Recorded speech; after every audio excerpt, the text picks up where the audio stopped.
Hey, good afternoon, Mizzou fans. Gabe DeArmond here, back with you, powermizzou.com on YouTube, as we do every single Wednesday afternoon, at least every Wednesday afternoon, now that Missouri is playing real football teams that you have actually heard of before.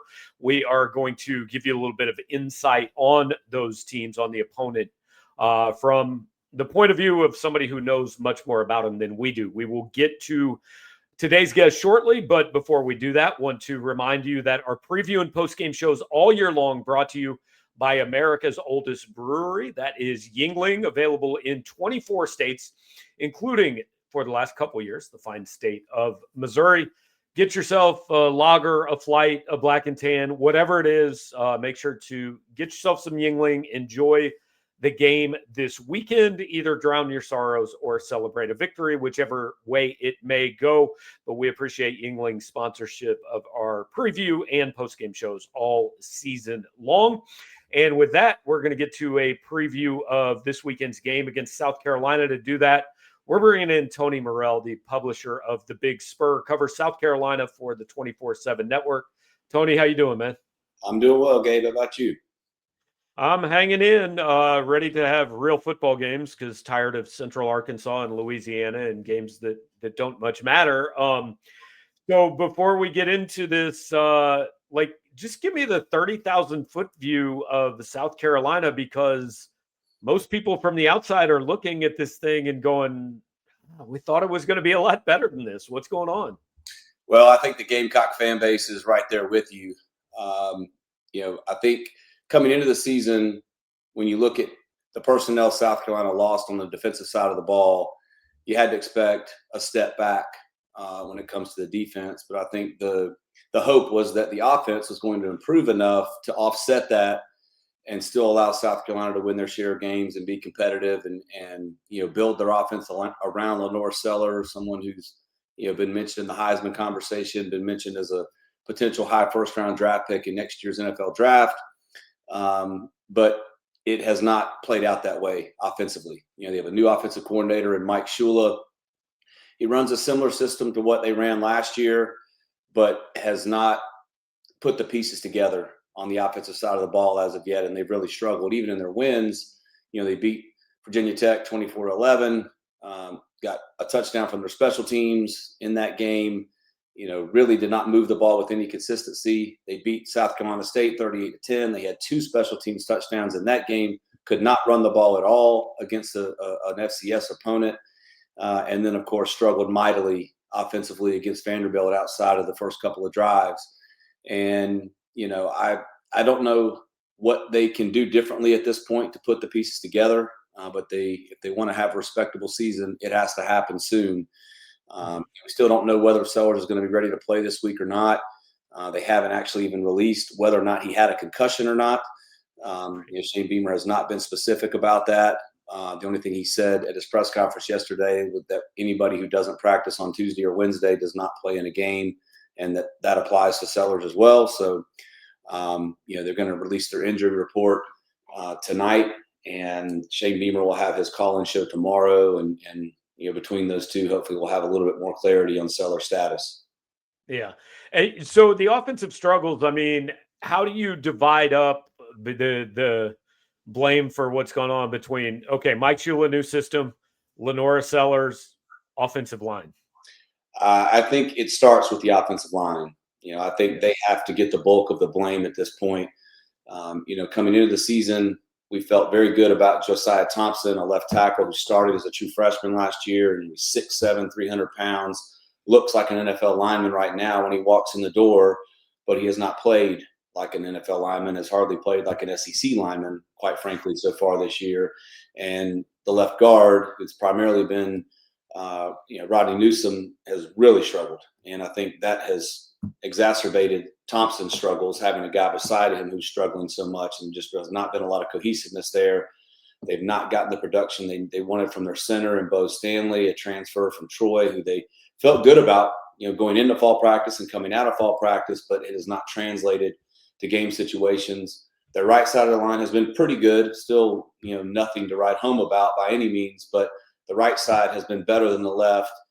And, somehow, some way they have to find a way to get that group to play with some cohesiveness, quit the silly penalties. There are far too many false start penalties, holding penalties, just, self-inflicted wounds that, when you're already struggling offensively and you have self-inflicted wounds on top of it, it just makes things that much more difficult on that side of the ball. And when you have a defense that doesn't have as much depth as they had last year, it puts more pressure on that side of the ball if your offense can't stay on the field. So right now they just, it's not a situation where the offense and the defense are working together and having a cooperative situation. They're unintentionally working against each other. So you mentioned the Sellers situation, and look, I think what we can expect is the next 3 days, Lenoris is listed as questionable, and we'll find out Saturday at about 5:30 during warmups whether he's going to play or not. If he doesn't, obviously he's a huge part of this team. He's was thought to be probably the best quarterback in this league coming in. Missouri saw firsthand how good he can be when he's at his best. If he doesn't play, can South Carolina win games in this league? Like whether it's Luke Doty, whether they just go with the Air Nolan thing, can they win games? And looking at who's left on their schedule, including Missouri this week, I think they could potentially beat Kentucky. I think they could beat Coastal Carolina.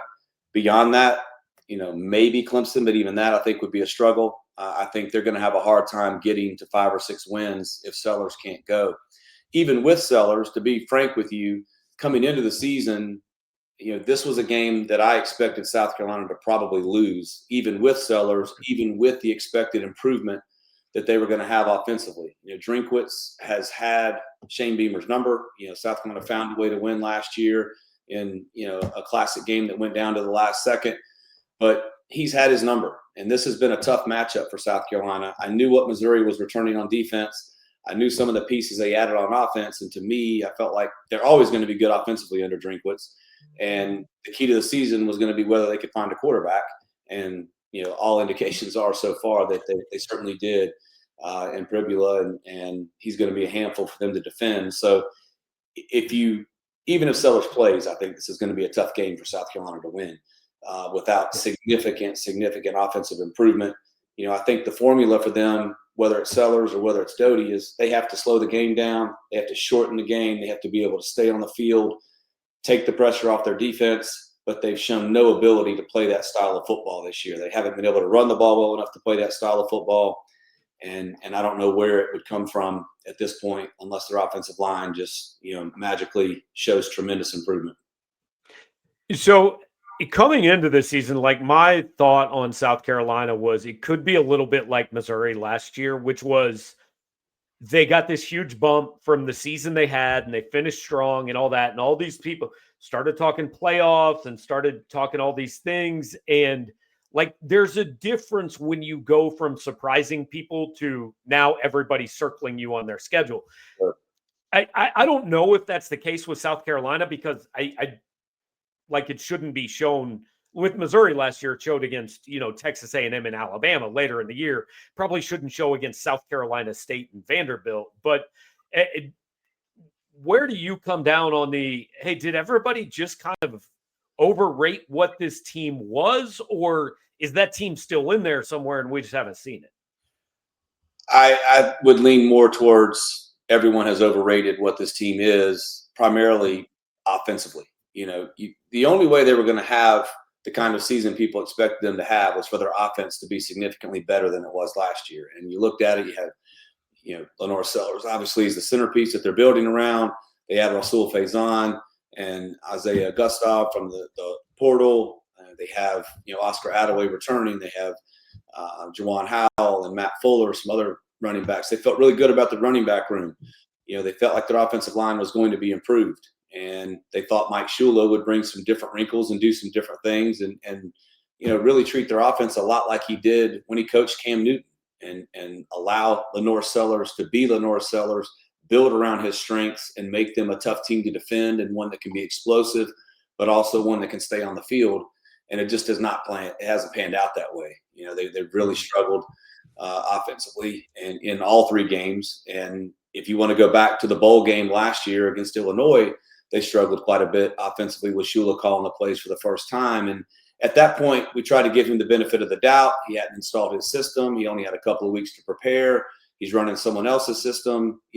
We'll give him the benefit of the doubt, not really criticize him too much for that one, and give him the off season to install everything. And it just has not played out the way anyone expected it to. And I think they were deceivingly productive in fall practice. So the coaches felt pretty good about where they were offensively.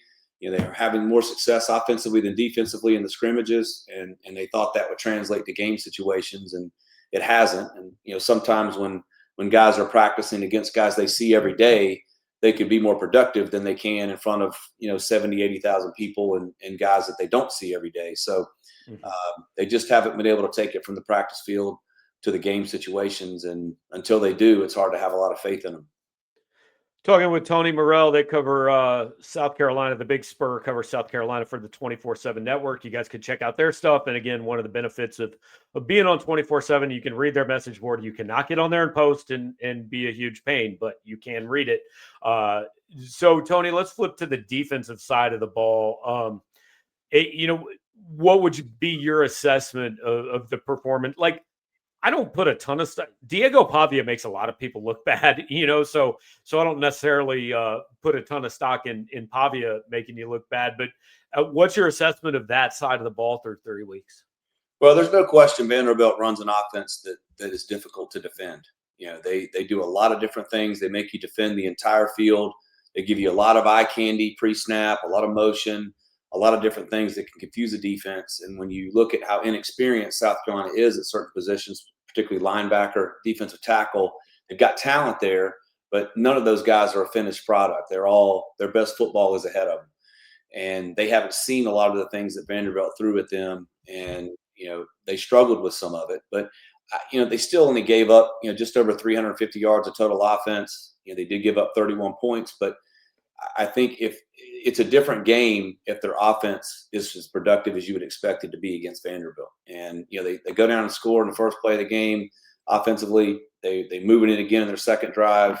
They throw a bad interception in the red zone, and that was just like the game flipped. Then Sellers got hurt, and then it got got away from him in the second half with Doty at quarterback. And but defensively, I think they've played about like we expected, honestly. Coming into the year, we thought there would be a step or two back. We thought there would be some moments where they would struggle. We also thought it would be a defense that would get better and better as the year goes on, and I think they still have the ability to do that.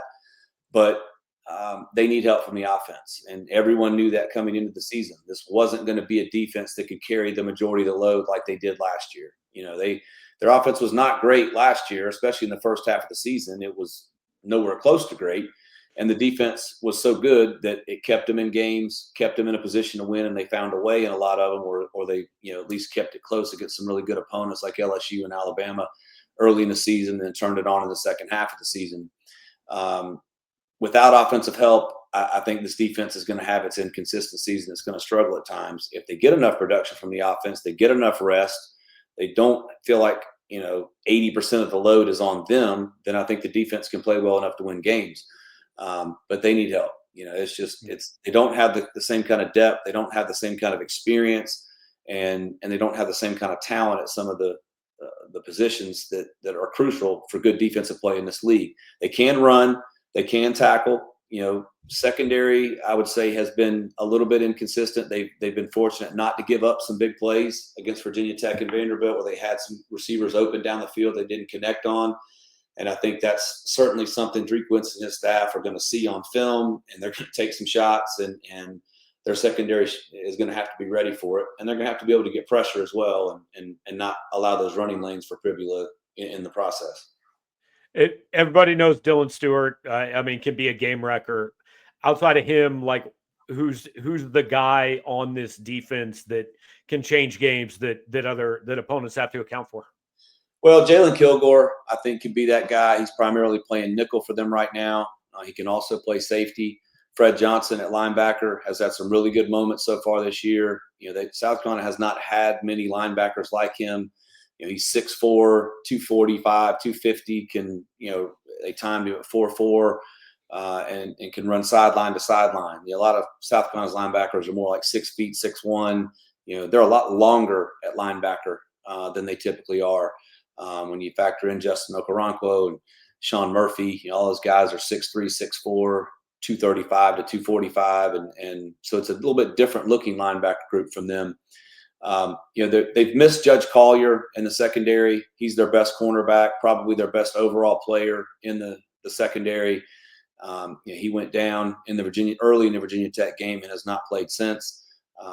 We'll see if he's ready to play this week. I would be surprised if he is, but it would be a boost for the secondary if he can come back. He injured his knee, but he didn't tear a ligament, and it was more of a sprain. It's just a matter of how long it takes for that to heal. Justin Okoronkwo, I think, has come on.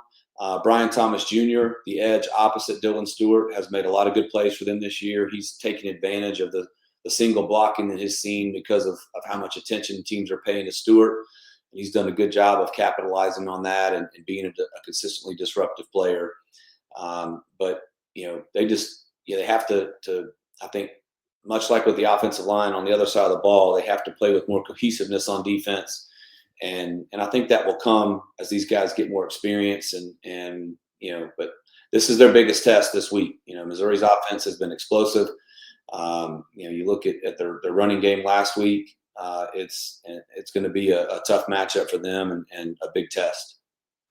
Couple more for you and we'll let you get on about your day.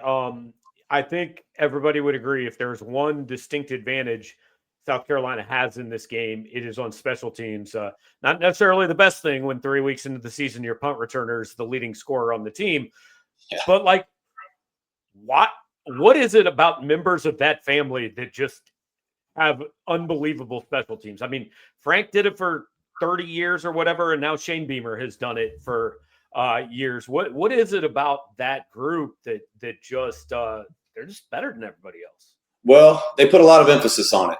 And I know every team obviously emphasizes special teams to varying degrees, but it's something they spend a lot of time on in practice. I think probably more time on it than some teams do. And they put a lot of value on special teams play and believe that special teams can be the difference in a lot of games, especially close games. But having good players obviously makes your job easier when it comes to special teams. And Bakari Swain has been a big-time player with the ball in his hands. He plays corner for him and has not returned punts prior to this season. Coming into the year, most people thought Jalen Kilgore was going to be the primary punt returner. Swain gets his opportunity early in the Virginia Tech game and takes one back for a touchdown. And then the next week takes two back for touchdowns against South Carolina State. So in 2 games as a punt returner, he tied the South Carolina career record for punt return touchdowns. So and he almost broke one against Vanderbilt.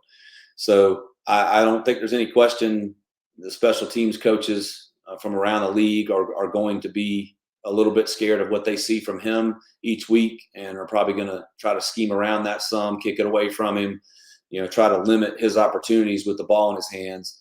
But there's no question he has shown a fearlessness with the ball in his hands and an ability to make guys miss and follow his blockers, stay patient.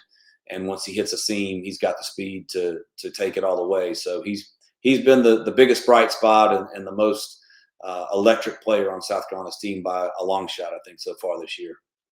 Yeah, maybe he could play quarterback if Lenore Sellers can't play. All right. So last thing, every time I do this, I don't necessarily like to ask guys for a prediction. If you want to give one, you can. I don't really, but I don't try to pin guys down on that. I just more ask, give me, okay, if South Carolina's going to win this has to happen. And then kind of on the flip side, if this happens, South Carolina can't win it.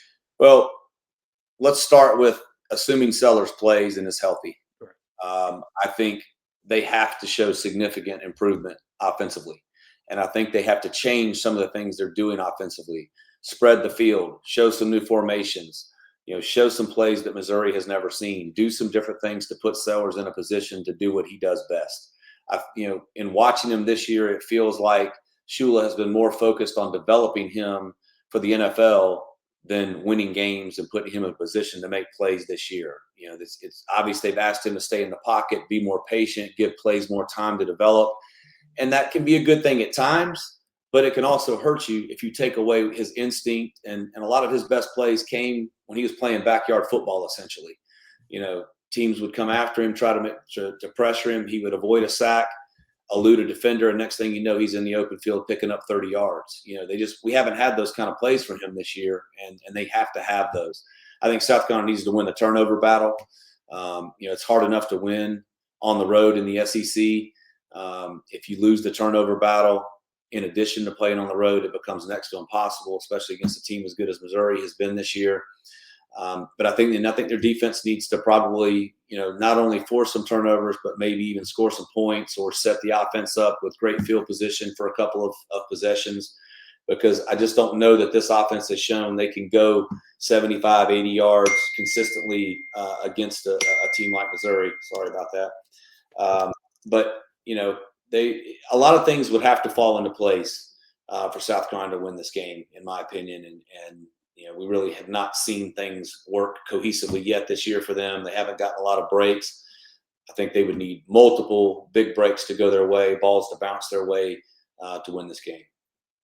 All right. Well, Tony, appreciate it, man. Again, guys, if you want to check out the South Carolina side of things, go to the Big Spur on 24/7 network. And Tony, thanks, man. We'll catch up with you all down the road. All right. Sounds good. Thanks, Gabe. All right. Have a good one. That is Tony Morrell from the BigSpur.com 24/7 South Carolina site. You guys can check that out. Appreciate you hanging out here with us. This is our last YouTube show until Saturday night. We'll have PM in the AM Thursday and Friday morning. Plenty of preview stuff, all kinds of stuff over at PowerMizzou.com. 30% off your first year. Go check that out and pick yourself up some Yuengling for the game this weekend. Once again, pregame, postgame shows all year long. Brought to you by America's oldest brewery. You can tailgate with it, the green bottles, the cans, whatever you want. Just make sure you've got some Yuengling for Saturday's festivities. Appreciate you guys hanging out. We'll talk to you next time.